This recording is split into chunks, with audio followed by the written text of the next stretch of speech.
It's being billed as the jewel in the desert, Hamilton versus Rosberg for the championship title.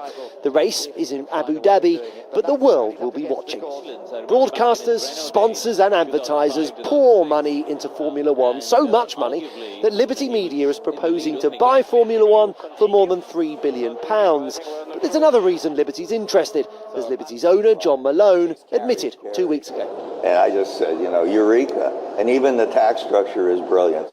An investigation by ITV News has found that Formula One's tax structure is so brilliant, it has saved the company at least £400 million in tax since 2006.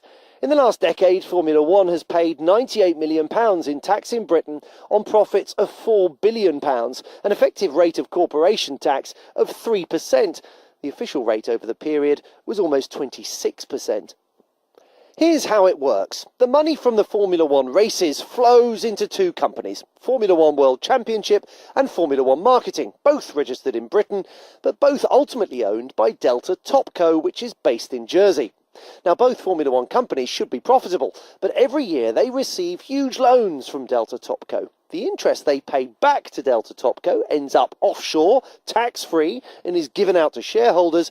And critically, the interest the companies pay means they make little or no profit, almost eliminating their tax bill in Britain.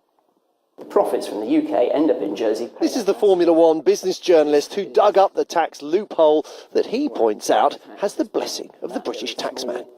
It's perfectly legal, and indeed HMRC endorses it. The Formula One group itself has gone to HMRC and asked, at least put it to them what they're doing and the amount of interest that's being offset against tax, and HMRC has given it a rubber stamp. The worry for Liberty Media is that its tax agreement with HMRC expires at the end of next year, and the tax law is about to change. The Treasury has confirmed to ITV News that from April it intends to limit the interest relief large companies can claim to 30% of UK earnings. Now, Liberty Media has warned its shareholders there may be a modest increase in Formula One's UK tax bill, but we calculate that had such a cap been in place last year, Formula One would have paid £52 million in tax here instead of just £5 million. The buyer, Liberty Media, does not contest our calculations, but tonight told us its valuation of Formula One included these tax changes.